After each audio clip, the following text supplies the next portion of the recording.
Ini untuk satu media apa banyak? Satu barang media. Oke, nanti Abis ceritakan kayak biasa panjang ya. Oke, silakan nanya dulu. Untuk video yang viral, kembali lagi nih Rebecca Clover, setelah durasi pendek sekarang durasi panjang, itu gimana Bah? Oke, ya kita bicaranya adalah sebetulnya ada berarti total ada 3 video ya. Video yang dulu dan kemudian video yang sekarang. Yang sekarang ada 2. Saya mau confirm dulu video yang 2 itu ya, jangan dibulatkan 2 menit sama 11. Kalau orang telematika kita exact. Yang satu adalah 1 menit 58 detik, yang satunya lagi 10 menit 52 detik. Kalau dibilang ada yang 11 menit berarti bukan video yang saya mau bahas nih ya, kita yang dari media yang dikasih ke saya. Nah, dari video tersebut yang sekarang kita bicara yang 2 terakhir ini ya, yang dulu kan udah lewat ya. Yang 2 terakhir, perekaman pertamanya di situ adalah si wanita melakukannya sendiri. Oke, merekam sendiri dan memang dia lagi sendirian. Tidak direkaman orang yang lain, benar-benar lagi sendirian dalam melakukan perekaman, dan dilakukannya adalah di kamar hotel. Ya, dari beberapa lingkungan sekitarnya kelihatan ada foyer tempat masuknya, ada tempat tipot yang untuk sajian di hotel, kemudian ada koper warna kuning juga di situ ya. Nah, di sana udah jelas. Kemudian yang kedua itu dia mungkin bukan dia di kamar hotel, tetapi ada kemungkinan juga bisa. Cuma kalau saya bilang kalau di kamar hotel kok chatnya kayak gitu, kayak rada norak lah kalau hotel. Biasanya itu biasanya kamar pribadi ya, bentuknya chatnya kayak sana.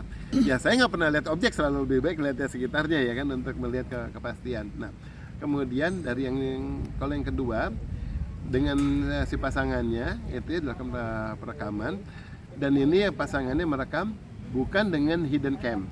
Dia benar-benar merekamnya adalah secara sadar, dipegang dengan tangan saya sendiri ya, pakai tangannya saya sendiri. Kemudian saat dia melakukan perekaman itu ya adalah sambil melakukan actionnya, jadi nggak ada pihak ketiga ya, hanya dia sendiri melakukan. Dan kemudian pihak wanitanya mengetahui dia direkam, sadar ya, sesadarnya itu dia mengetahui dia direkam gitu. Jadi dan kemudian apakah ada, udah jelas kalau di sini nggak ada keterpaksaan gitu loh dalam melakukan perekamannya gitu ya gitu.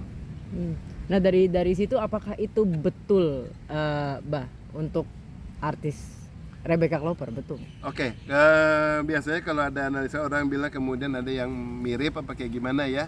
Kalau secara telematika saya sudah confirm di sini bukan mirip, tetapi memang yang bersangkutan.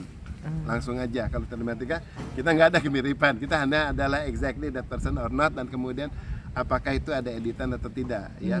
Confirm ini bukan ada editan ya, editan dalam arti rekayasa wajah ya, itu nggak ada. Tetapi kalau dari yang aktivitasnya sudah benar dan kemudian dilakukan direkaman dengan secara sadar, kedua-duanya menggunakan ponsel ya direkam. Tetapi kalau editannya dibilang adalah editan itu melakukan cropping ataupun kemudian ada scene yang dibuang ya, misalnya di situ ya, itu satu editan hanya untuk refining, untuk memperindah aja ya, memperbaiki biar lebih baik gitu ya.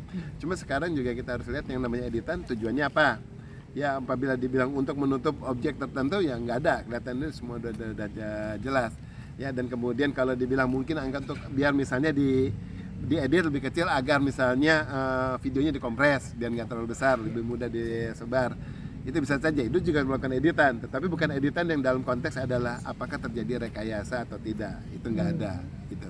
Nah kemudian rekaman di sini yang saya bilang yang wanita tadi sadarnya dia merekam karena dia sendiri sempat melakukan ganti gaya, saya nggak bisa bilang apa ya, ada berganti gaya, dan kemudian hal itu dilakukan dengan inisiatifnya sendiri, ya inisiatifnya saya sendiri, dan dengan suatu angle tertentu, posisi tertentu, dia harusnya menyadari bahwa itu sedang direkam atau tidak. Di sisi yang lainnya banyak sekali dia lagi merem, ya tetapi pada saat yang adegan yang tertentu tersebut atau yang saya bilang berganti lah ya, nah di sana udah jelas sekali bahwa yang wanita menyadari itu rekaman. Jadi nggak bisa dibilang misalnya nanti ada alibi, oh nggak tahu ini ada rekaman ataupun hidden cam atau nggak ada. Yang pasti juga nggak ada pihak ketiga. Ini benar-benar ya pihak yang tadi yang memang si prianya terus yang udah dominan merekam.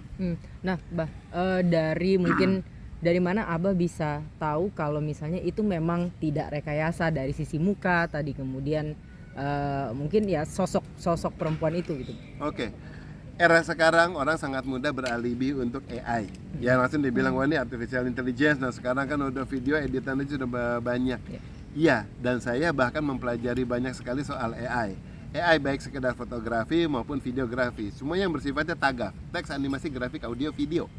Lancar aja saya bilang semuanya, dan itu semuanya AI-nya selalu saya pelajari. Nah, AI itu selalu efeknya sampai sekarang adalah tidak bermain dengan mimik. Ya wajahnya itu masih tetap kaku karena tidak ada rasa, tidak ada hasrat, tidak ada kayak gimana nya. Kalau di AI nggak ada. Sehingga kalau ini dibilang nanti dari faktor yang AI, wajahnya itu akan dingin-dingin saja.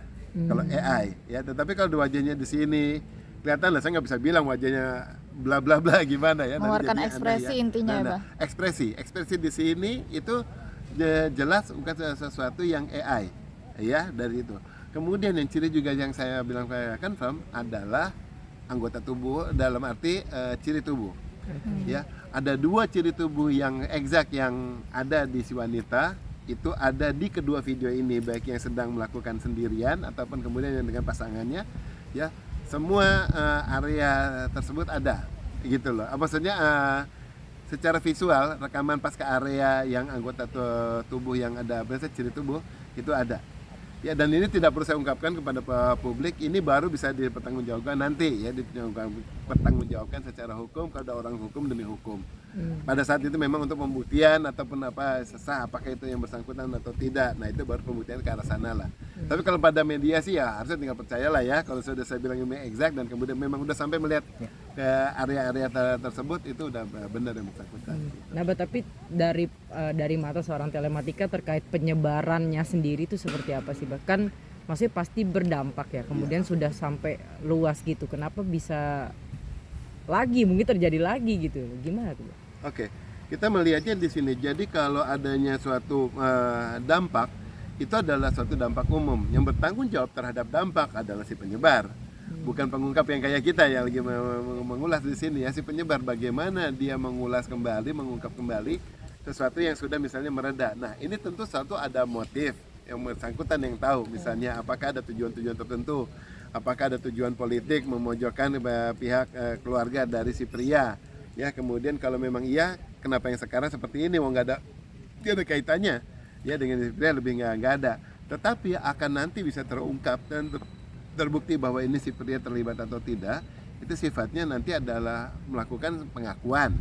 Setelah terbukti wanita yang memang melakukan, dia harus mengakukan kepada siapa dia melakukannya, dan kemudian di mana dan kapannya, itu kemudian itu dia diungkapkan. Nah, dari faktor tersebut nanti diklarifikasi kembali secara telematika, baik orangnya secara umum maupun mungkin secara digital forensik, dipastikan pengakuan tersebut benar atau tidak, untuk lebih menguatkan memang dia melakukan atau tidak. Nah, dari faktor sini udah jelas itu mengerucutnya jelas kepada pihak tersebut, dan kemudian dari alasannya. Nah, sekarang kita lihat alasannya kenapa disebar. Kalau alasannya tanya yang bersangkutan yang menyebar.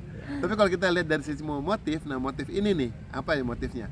Karena kalau dia bilang motifnya adalah misalnya memojokkan yang si pihak kembali adalah keluarga si pria karena mau ikut anggota dewan lagi kan gitu ya. Nah, kalau itu yang dilakukan, kenapa ada video yang sendiri itu tetap tersebar?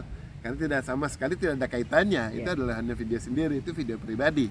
Ya, nah itu kan jadi nggak ada hubungannya kenapa itu disebarkan. Ini tentu ada satu tujuan-tujuan. Bisa jadi juga ini sebetulnya antara penyebaran yang pertama dengan penyebaran yang kedua dan yang berikutnya ini tidak ada kaitannya satu sama lain. Jadi ini memang benar yang pertama saja, yang kedua ketiga di sini adalah pihak yang lain lagi yang mungkin punya motif lain lagi, atau bagian dari orang yang dulu tapi kemudian pecah kongsi, belum merasa dapat bagiannya atau kayak gimana, kemudian dia melakukan pengungkapan yang lain, semuanya masih mungkin saja. Oke, Mbak, terakhir mungkin lepas ada banget Medi kalau ketawa ya. Oke, mungkin ada pesan dari Abah nih sebagai seorang pakar telematika terkait penyebaran video seperti inilah. Oke. Pesan saya sebetulnya simpel, kalau untuk kepada para pengguna gadget ya, gunakan gadget itu sesuka hatimu. Lakukan seperti yang apa dilakukan sekarang, yang terjadi dia merekam diri dia, melakukan lucu-lucuan ataupun apa. Bahkan untuk area-area yang pribadi, intim segala pun silahkan, nggak apa-apa. Karena memang itu gunanya, kamera udah dibeli, kameranya bagus, bisa merekamnya bagus, bisa menyimpan juga secara baik, kenapa tidak? Itu semuanya is okay, silahkan. Saya ngomong orang telematika, bukan seorang agama ya, ataupun orang sosiolog ya.